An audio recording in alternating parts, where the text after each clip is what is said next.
Okay, so the last part of this section is getting into the Pythagorean theorem. So the Pythagorean theorem is a special theorem that works only with right triangles. So if we draw a right triangle, it would look something like this. Now, we have the two sides that form the right angle. Those sides are special, and generically they're called legs. So we can call this one a leg and this one a leg. But the more important side is the side that's opposite the right angle. So you can always identify it if you go straight out from the right angle, and it will point to, lead broke, it will point to the hypotenuse. That's the fancy name for it.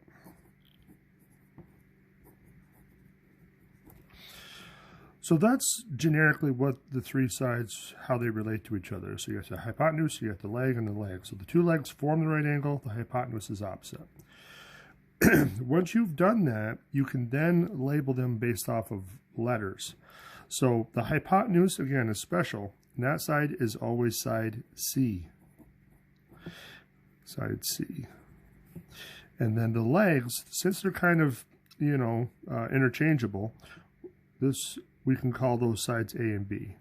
So this one, let's call this one side A, and this one we can call side B.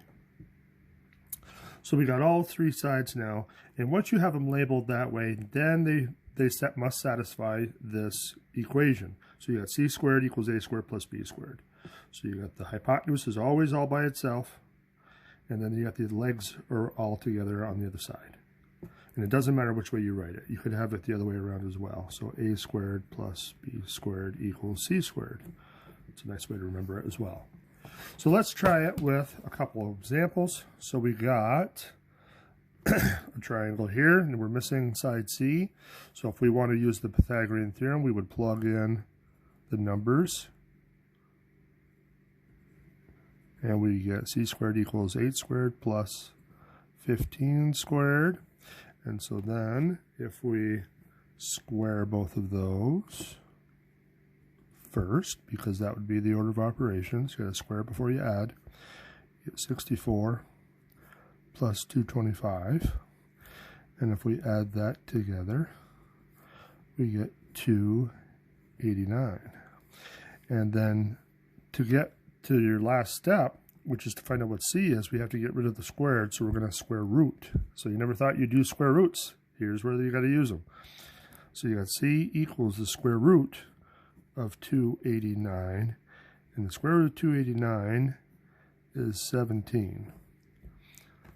And so that is the length of your hypotenuse. So, and that's always going to be the case. Your longest side is always going to be the hypotenuse, so 17 makes sense. So if we want to find a side that's not the hypotenuse, then we're still going to do the same thing. So we're going to do a little bit of an extra step. So we'll first plug in our numbers, and now we still got to square first. So if we square 85, we're going to get 7225, and then 84, well, let's just do it off to the side here real quick. So 16 carry 1, 3, 3, 2 carry a 3, 64, 67. So it looks like we got 6, 5, 0 carry 1, 70, 56. Okay, so now if we want to get a squared by itself, we're going to move this to the other side, so we're going to subtract it.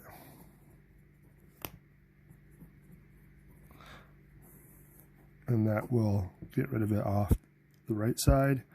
And if we subtract, looks like we get 169.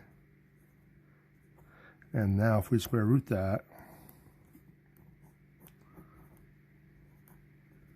we're going to get 13.